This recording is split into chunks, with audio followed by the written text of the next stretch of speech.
Bonjour Abdoulaye Thomas Faye. Bonjour, monsieur Dramé. C'est un peu faible, on vous entend difficilement. Vous êtes député, membre du groupe parlementaire du parti PASTEF. Assemblée nationale, les députés sont tous convoqués tout à l'heure à 10h. En séance plénière, l'ordre du jour porte sur l'ouverture de la session extraordinaire. Vous allez examiner plusieurs projets de loi. Votre réaction déjà, c'est quoi? Bon, ma première réaction, c'est déjà de se réjouir de la convocation de cette session extraordinaire, d'autant plus que, comme vous le savez, le pays est, si je peux le dire, dans une certaine mesure, face à des urgences. Et en cela, je crois que les lois qu'on doit examiner par la suite sont d'une importance capitale. Commençons avec l'OFNAC. Qu'est-ce qui va changer, honorable Abdoulaye Thomas Faye? Oui, bon, avec l'OFNAC, ce qui va changer, c'est d'abord par rapport à peut-être la dénomination. Comme vous le savez, avec l'ancienne structure, c'était l'Office national de lutte contre la fraude et la corruption. Et là-dessus, déjà, avec cette réforme, on va enlever tout ce qui est fraude de la structure. Maintenant, c'est l'Office national de lutte contre la corruption, tout simplement. Mais au-delà de ça, c'est évidemment aussi tout un tas de points, évidemment, qu'on a voulu à changer en quelque sorte. Notamment, si je peux le dire ainsi, on va exclure les missions d'audit et de lutte contre la fraude dans les attributions de l'OFNAC, parce qu'en réalité, on a considéré que la fraude en tant qu'infraction autonome n'est pas consacrée dans le dispositif répressif. Par ailleurs, il faut savoir qu'il y a en tout cas des administrations, notamment l'administration fiscale, douanière, etc., qui s'occupent évidemment de tout ce qui est fraude fiscale, fraude douanière et même l'administration bancaire. Maintenant, par ailleurs aussi, il y a un changement fondamental, notamment la systématisation de la procédure d'appel à candidature. Avec ce nouveau OFNAC, tous les membres seront nommés à la suite d'un appel à candidature. Et ça, évidemment, c'est très important. Au-delà de ça aussi, il y a la suppression de certaines, si je peux le dire, dispositions de l'ancienne loi qui a été révisée, je rappelle, le février 2024, et qui remettait en cause un peu certains principes juridiques fondamentaux de la procédure pénale et de la séparation des pouvoirs, notamment le pouvoir qu'on donnait à l'OFNAC de faire des gardes à vue, etc.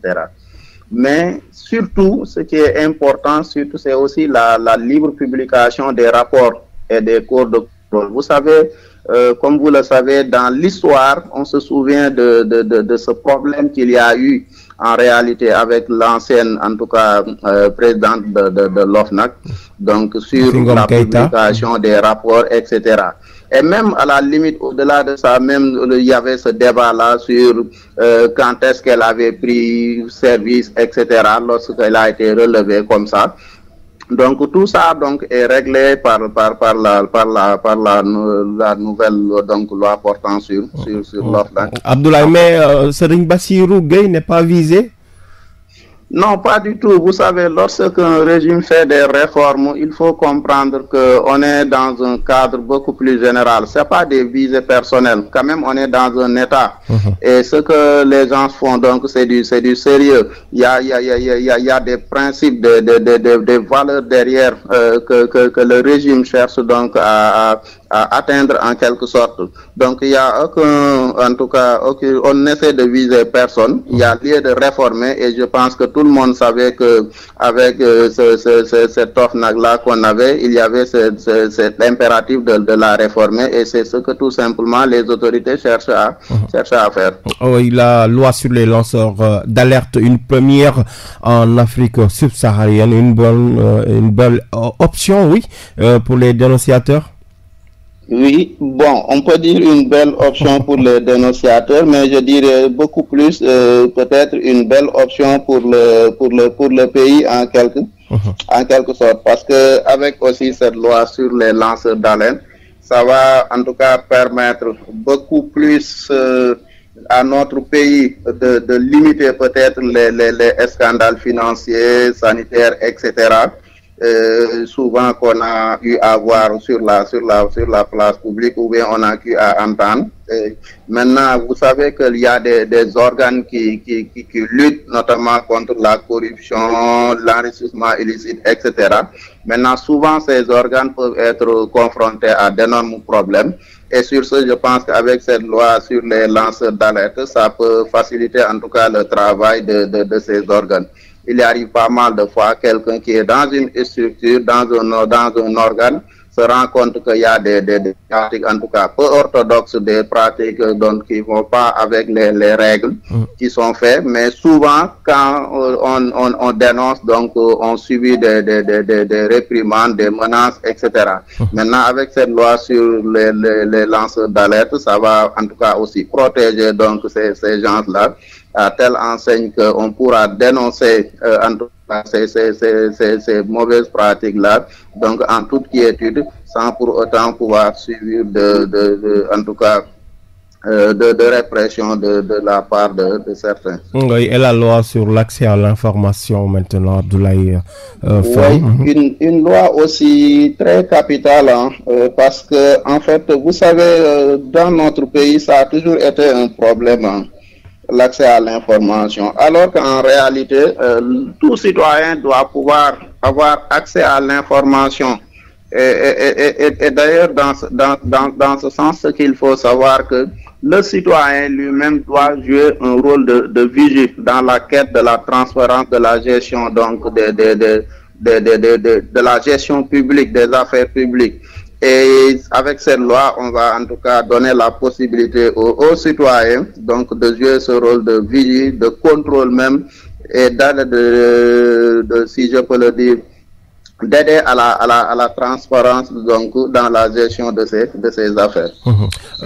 Mais le parti de Omar Sarr, And Soukali, ses cadres invitent les députés à rejeter ces lois. Bon. En fait, je pense que chacun est libre de faire les commentaires. Vous êtes majoritaire par rapport à ça. Mais quand même, quoi qu'on puisse dire, je pense quand même que les Sénégalais, dans leur globalité, apprécient véritablement ces lois-là, qui sont en tout cas mises sur la table de l'Assemblée nationale, donc avec cette session extraordinaire.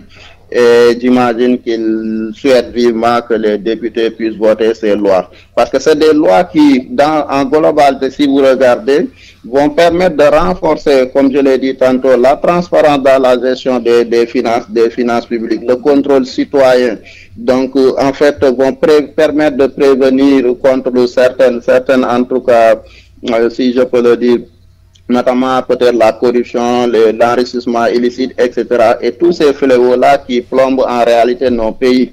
Et je pense évidemment donc les Sénégalais se réjouissent que ces lois donc puissent être à l'Assemblée et que ça soit voté afin que notre pays puisse en tout cas faire donc des pas beaucoup plus importants donc vers la transparence et une gestion saine des finances publiques. Abdoulaye Thomas Faye, vous êtes aussi responsable politique au niveau du parti PASTEF. Depuis quelques semaines, les réseaux sociaux s'enflamment sur les publications du président. Des centaines de commentaires disent la même chose, justice. Est-ce que le président mettrait le coude sur des dossiers? Non, bon, en fait, je ne le pense pas. Mais il y a beaucoup de critiques sur la justice. Pour quelqu'un qui connaît le président de la République, je ne pense pas qu'il puisse mettre son coude sur des dossiers. Mais c'est peut-être beaucoup plus un problème lié au déclenchement des poursuites judiciaires, notamment à la responsabilité que les autorités judiciaires doivent prendre pour en tout cas ouvrir certains dossiers. Et je pense même que dans l'une de ces sorties, le président l'avait une fois dit, il appartient au peuple de mettre la pression à la justice. Parce qu'il faut savoir que aussi on a cherché à donner l'indépendance à la justice, aux autorités judiciaires. Maintenant, c'est à elles aussi quand même de faire le travail qu'ils doivent faire. Les Sénégalais, évidemment, attendent, ils sont impatients parce qu'il y a eu des choses grosses, graves plutôt, je veux dire, qui se sont passées donc dernièrement. Il y a eu, comme nous le savons tous, plus de 82 morts, des cas de torture, etc. Et ça, ce sont des faits avérés que la justice doit pouvoir élucider plus rapidement possible. Et c'est cette soif de justice-là que les Sénégalais, évidemment, souvent ont tendance à manifester à travers les réseaux sociaux. Évidemment, les gens vont aller vers la page peut-être du président de la République, à la limite peut-être pour lui dire aussi de mettre la pression aux autorités afin que la machine puisse s'ébranler en quelque sorte. Mais on parle de réconciliation, Abdoulaye Thomas Faye. Oui. Mais on parle de réconciliation, Abdoulaye Thomas Faye. Oui, vous savez, la réconciliation est capitale, si je peux le dire, est impérative. Mais néanmoins, il y a quelque chose qui doit se faire en avant. C'est justice. On parle toujours de justice avant réconciliation, après réconciliation plutôt. Donc, et c'est en cela que les Sénégalais disent et exigent quand même qu'il y ait justice d'abord. Alors, les Sénégalais sont des gens tolérants, vous savez. C'est des gens qui savent dépasser les choses. Mais néanmoins aussi, c'est des gens qui sont épris de justice. Et je pense que, évidemment, la bonne formule, c'est de faire justice. Ensuite, les Sénégalais n'ont aucun problème à se réconcilier. Mais quand même, on ne peut pas passer pour perdre tout ce qui s'est passé dernièrement. Abdoulaye Thomas Faye, le rappeur et coordonnateur du mouvement Y en a marre Tchad, qui critique ouvertement le premier ministre Ousmane Sonko et le président de la République Bassirou Diomaye Diakhar Faye. Oui, il ne mange pas ces mots, ces critiques. Vous les percevez comment? Bon, moi, à titre personnel, je me dis quand même que comme on est dans un pays démocratique et à la liberté d'expression, et que aussi il faut savoir que la musique aussi est un des canaux à travers lesquels, en tout cas, des gens, notamment les artistes, expriment peut-être leurs idées, leur conception des choses, et particulièrement même quand vous prenez le mouvement rap. En tout cas, ça a toujours été un mouvement donc de contestation, etc. Donc ça se comprend. Maintenant, faudrait-il voir donc concrètement en quoi peut-être ce rappeur-là essaie de, en tout cas, de entre guillemets, fusiller peut-être ce nouveau régime. Maintenant, chacun de nous peut apprécier en quelque sorte. Mais néanmoins, je trouve quand même que on est à peine, même pas 2 ans de mandat avec ce régime, et que quoi qu'on puisse dire aussi, il y a pas mal de choses d'avancées qui ont été faites. Notamment quand même on regarde la situation dans laquelle ce régime a trouvé donc ce pays. Je pense que les critiques, en tout cas dénonciations, devaient beaucoup plus aller vers ceux qui avaient tenu ce régime-là et qui l'ont mis dans ce trou, si je peux le dire ainsi. Et évidemment, chercher à encourager les nouvelles autorités à continuer à réformer, comme nous le soulignons tout à l'heure. Il y a des réformes qui sont là. Il y a des décisions courageuses donc qui ont été prises par les nouvelles autorités pour aller dans le sens du redressement économique et social même de notre économie. Donc, mais néanmoins, comme je l'ai dit, chacun est libre en tout cas de donner ses impressions sur donc la marche du pays. Il nous reste 1 minute. Les inondations à Kaffrine, il n'y a pas de problème jusqu'à présent? Ça va? Tout se passe bien? Bon, je dirais que ça va mieux que par rapport aux années précédentes.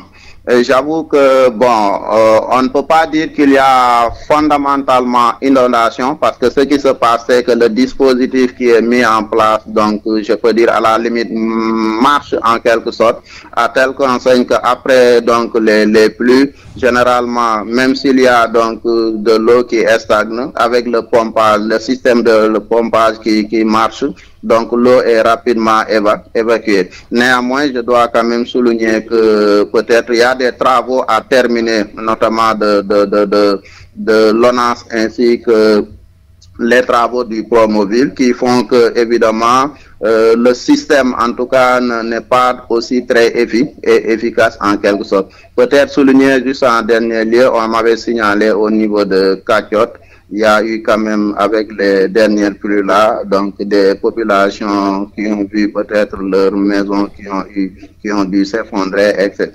Et ça a aussi fait des désagréments, donc liés évidemment peut-être, bon, je ne dirais pas inondation, mais en tout cas à la situation pluviale. Mais quand même dans l'ensemble, en toute franchise, le dispositif donc marche contrairement aux années précédentes. Jusqu'à présent, on n'est pas dans une situation donc véritablement où on a des sinistrés, etc. Et ça, on s'en réjouit et félicite évidemment monsieur le ministre, mais quand même on lui demande de en tout cas faire les démarches nécessaires pour que les travaux de l'ONAS puissent être terminés et évidemment aussi de la Promoville. Merci d'avoir répondu à nos questions, Abdoulaye Thomas Faye. Merci beaucoup, M. Dramé. Je rappelle que vous êtes député au niveau de l'Assemblée nationale et membre du groupe parlementaire PASTEF.